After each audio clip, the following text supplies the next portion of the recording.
Hello అమ్మా నీ మోహన్ అమ్మా నువ్వు మెయిల్ పెట్టావు కదా. అవును సార్. నిన్న CA inter both groups fail అయ్యాను సార్. అవును సార్.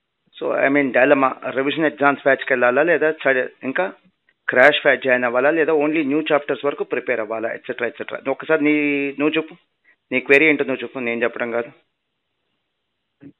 సార్ ఎక్స్ట్రా చాప్టర్స్ ఓన్గా హోమ్ ప్రిపరేషన్ చేయాలా లేకపోతే రివిజన్ ఎగ్జామ్స్ రాయాలా లేకపోతే క్రాష్ జాయిన్ అవ్వాలని డౌట్ ఉంది సార్. ఓకేనమ్మా, CA inter both groups first attempt అమ్మా ఇది. అవును.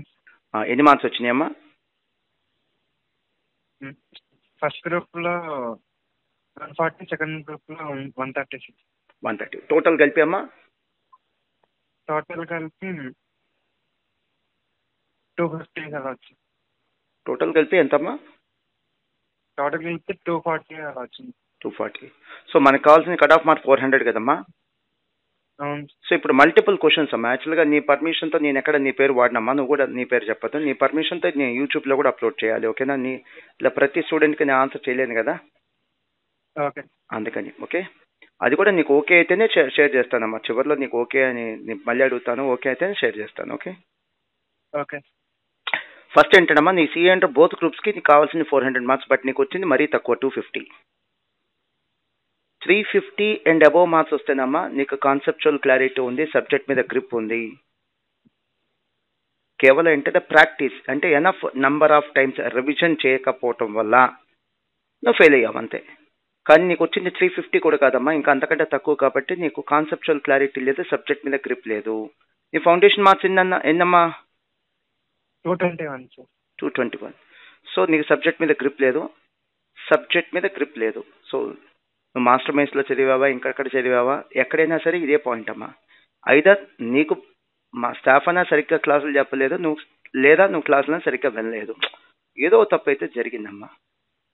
ఇప్పుడు నెక్స్ట్ క్వశ్చన్ ఏంటంటే వాట్ నెక్స్ట్, ఏం చేయాలి? సో ఆల్రెడీ నవంబర్లో ఎగ్జామ్ రాసావు కదమ్మా.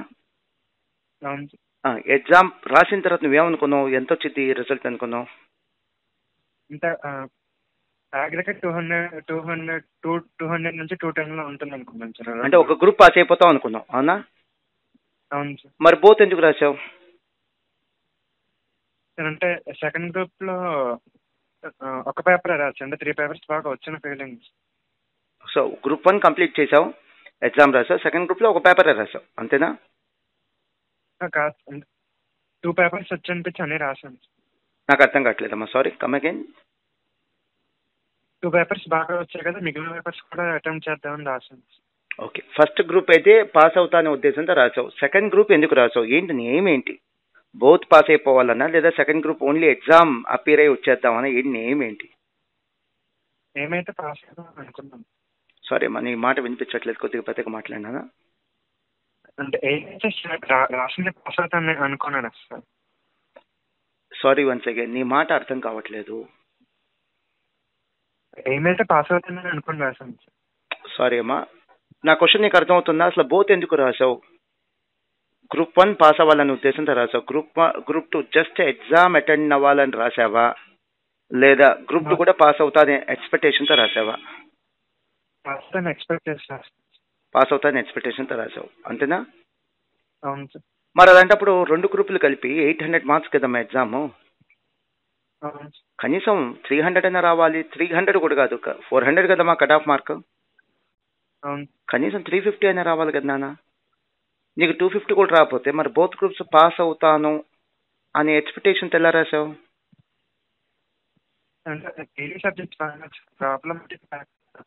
సారీ అమ్మా, నీ మాట వినిపించట్లమ్మా. నువ్వు ఎలా స్పీకర్ ఫోన్ పెట్టి మాట్లాడుతున్నావు, ఎక్కడ పెట్టి మాట్లాడుతున్నావు తెలియట్లేదు నాన్న. థియరీ సబ్జెక్ట్స్ బాగా వచ్చాయి సార్, ప్రాబ్లమాటిక్ ప్రాక్టీస్ సరిపోలేదు. నువ్వేదో నా దగ్గర దాచిపెడుతున్నావు అమ్మా, లేకపోతే అసలు నీకే ఏం జరిగిందో నీకు కూడా ఇంతవరకు అర్థం కావట్లేదు. అంత తక్కువ మార్క్స్ వచ్చి ఫెయిల్ అవ్వటం అంటే అమ్మా జనరల్గా నువ్వేదో తప్పు చేసావు.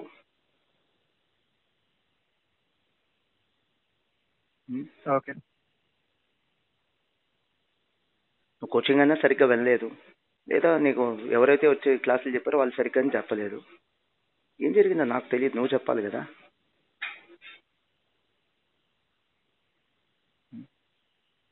సరేమ్మా, వాట్ నెక్స్ట్ చెప్తున్నానా? ఏంటి రేపు బోత్ గ్రూప్స్ రాయాలనుకుంటున్నావా, సింగిల్ గ్రూప్ రాయాలనుకుంటున్నావా? బోత్ రాయాలనుకున్నాను. బోత్ రాయాలనుకుంటున్నావు. మరి నవంబర్ ఎగ్జామ్ రాసిన తర్వాత ప్రిపరేషన్ స్టార్ట్ చేసావమ్మా, లేకపోతే రిజల్ట్ వచ్చిన తర్వాత ప్రిపరేషన్ స్టార్ట్ చేసావా? అంటే మధ్యలో సేమ్ ఎగ్జామ్స్ రాసి. ఇన్ బిట్వీన్ సిఎంఏ ఎగ్జామ్ రాసావా? అవును సార్. ఏంటి ఇంట్లో కానీ లేదా రూమ్లో కానీ అక్కడ నువ్వు మాట్లాడుతున్నావా ఏంటి? సిగ్నల్ కట్ అవుతుంది. నా సిగ్నల్ వినిపిస్తుందా నీకు బాగానే? వినిపిస్తుంది సార్. ఓకే, నీ సిగ్నల్ వినిపించట్లేదమ్మా, నీ వాయిసే వినిపించట్లేదు, కట్ అవుతుంది. సో నవంబర్ ఎగ్జామ్స్ అయిపోగానే సిఎంఏ ఎగ్జామ్స్ డిసెంబర్లో రాసావు అంతేనా? అవును సార్. డిసెంబర్ 17th అయిపోయింది కదమ్మా సిఎంఏ ఎగ్జామ్స్. అవును సార్. ఇంకా తర్వాత ఏంటి ప్రిపరేషన్ స్టార్ట్ చేసావా సిఏ ఇంటర్, లేకపోతే అది కూడా స్టార్ట్ చేయలేదా? దాని తర్వాత మళ్ళీ డిగ్రీ ఎగ్జామ్స్ వస్తే అవి రాసింది. ఓకేనన్నా.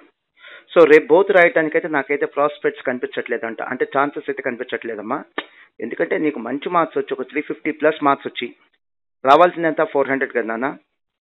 350+ మార్క్స్ వచ్చి డీసెంట్లీ గుడ్ అంటారు దాన్ని, decently good, reasonably good marks వచ్చి ఫెయిల్ అయ్యాడు సార్ అంటే మళ్ళీ రేపు బోత్ రాయటం తప్పేం లేదమ్మా.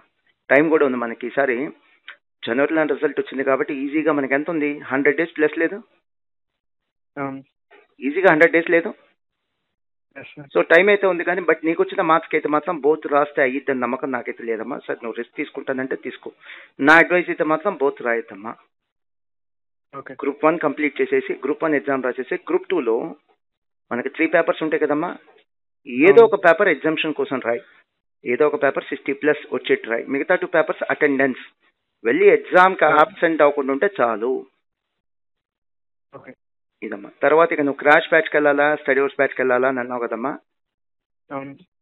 ఇదేంటమ్మా నీతో కూర్చొని మాట్లాడినా కూడా నువ్వు వివరంగా చెప్తే తప్ప మేము క్లారిటీగా చెప్పలేం. నీకు వచ్చిన మార్క్స్ని బట్టి మాత్రం నీకు క్రాష్ బ్యాచ్ రికమెండ్ చేస్తానమ్మా. అంత తక్కువ మార్క్స్ వచ్చినాయంటే సబ్జెక్ట్ మీద గ్రిప్ లేదు. సబ్జెక్ట్ మీద గ్రిప్ లేని వాళ్ళు కూర్చొని మేము ఎగ్జామ్స్ రాస్తాం, స్టడీ అవర్స్ అటెండ్ అవుతాం, రివిజన్ ఎగ్జామ్స్ అటెండ్ అవుతాం, అసలు అది సొల్యూషనే కాదమ్మా. ఇప్పుడు ఒక గ్రూప్ రాసాడమ్మా 200 రావాలి పాస్ మార్క్స్, 150 కంటే తక్కువ వస్తే క్రాష్ బ్యాచ్, 150 కంటే ఎక్కువ వస్తే స్టడీ అవర్స్ బ్యాచ్. అలానే బోత్ రాశారు, 350 కంటే తక్కువ వస్తే క్రాష్ బ్యాచ్, 350 కంటే ఎక్కువ వస్తే స్టడీ అవర్స్ బ్యాచ్. ఇది జనరల్గా థంబ్ రూల్ ఇది. నెక్స్ట్ అమ్మా, నెక్స్ట్ క్వశ్చన్ ఏంటి? ఏదో పెట్టావు కదా ఓన్లీ లిమిటెడ్గా న్యూలీ యాడెడ్ చాప్టర్స్ వరకు నేను ప్రిపేర్ అవుతాను సార్ అన్నావు, అవునా? అవునమ్మా. నీ ప్రిపరేషన్ గురించి నాకు అవగాహన లేదమ్మా, కానీ నీకు వచ్చిన మార్క్స్ని బట్టి మాత్రం నీ దగ్గర సబ్జెక్ట్ యావరేజ్ కూడా కదమ్మా, బిలో యావరేజ్ నీ దగ్గర ఉన్న సబ్జెక్ట్. ఇలా సబ్జెక్ట్ మీద గ్రిప్ లేని వాళ్ళు నేను ఓన్లీ పాత సిలబస్తో కంపేర్ చేస్తే కొత్త సిలబస్లో యాడ్ చేసిన చాప్టర్స్ వరకే నేను ప్రిపేర్ అవుతాను సార్ అని అంటే మాత్రం అవ్వదమ్మా, వర్కౌట్ అవ్వదు. న్యూలీ యాడెడ్ చాప్టర్స్ అని మన మాస్టర్ మైండ్స్ ఆన్లైన్ క్లాసెస్ యాప్లో సేల్కి పెట్టాం, అది కొనుక్కొని నువ్వు ప్రిపేర్ అయితే వర్కౌట్ అవ్వదు. చెప్తున్నాను ఇంకేనా ఉన్నాయా? సో నువ్వు మాస్టర్ మైండ్స్లో జాయిన్ అవుతావు, ఇంకెక్కడ జాయిన్ అవుతావు నీ ఇష్టం. నేను ఉన్నది ఉన్న ఆప్షన్స్ మొత్తం చెప్పేశానమ్మా, ఉన్న ఆప్షన్స్ అన్నీ చెప్పేశాను. ఇంకోటమ్మా ఇంకేనుందా? క్రాష్ బ్యాచ్ అమ్మా విజయవాడ లేదమ్మా, క్రాష్ బ్యాచ్ అంటే ఓన్లీ సెంట్రల్ ఆఫీసే ఉంటుందమ్మా. ఇంకా నానా బుజ్జి ఒక మాట చెప్తానమ్మా, అన్నయ్యలా చెప్తున్నా, సీరియస్గా తీసుకుంటే అయిపోయే కోర్సేనమ్మా ఇది. ఇదేమి ఐఐటి లాగా లేదా మెడిసిన్ లాగా, అంటే నీట్ ఐఐటి తెలుసా నీకు, యూపీఎస్సీ తెలుసా నీకు, యూనియన్ పబ్లిక్ సర్వీస్ కమిషన్, అంత టఫ్ కోర్స్ కాదు నాన్న, సీరియస్గా తీసుకుంటే అయిపోద్దమ్మా. అలానమ్మా నిన్న మనకు సిఏ ఇంటర్ రిజల్ట్ ఐడియా ఉందా నాన్న నీకు? CA inter result all India లెవెల్లో నేను ఎక్స్ట్రాడినరీ రిజల్ట్ అని చెప్పను కదమ్మా, ఎంకరేజింగ్ రిజల్ట్. అంతకంటే తక్కువ రిజల్ట్ వచ్చినప్పుడు బాధపడ్డాను, కానీ నిన్న వచ్చిన రిజల్ట్ అమ్మా ఇట్స్ ఎంకరేజింగ్. మరి అంత దారుణంగా అయితే రాలేదమ్మా నిన్న రిజల్ట్, రీజనబుల్లీ ఎంకరేజింగ్. ఐడియా ఉందా నాన్న ఎంత వచ్చిందో?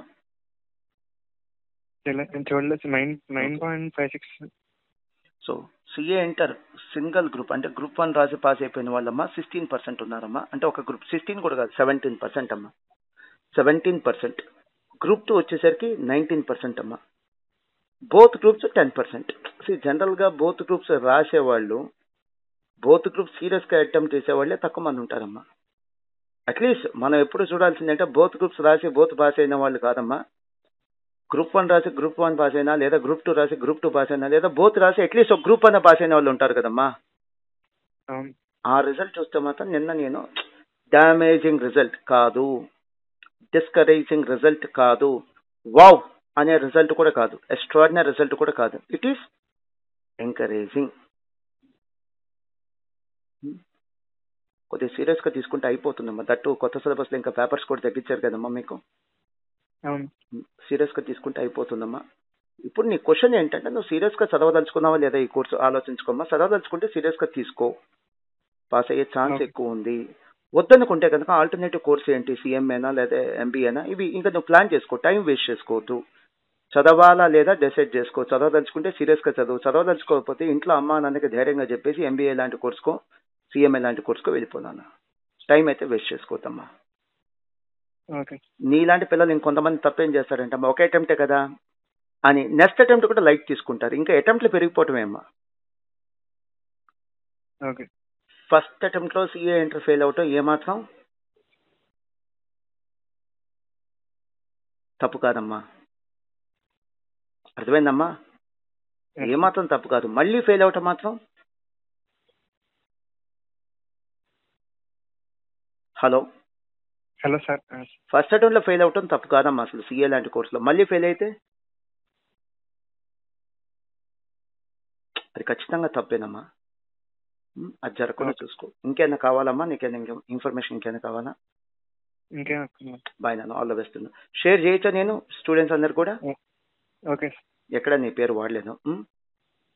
ఓకే. ఓకే నాన్న.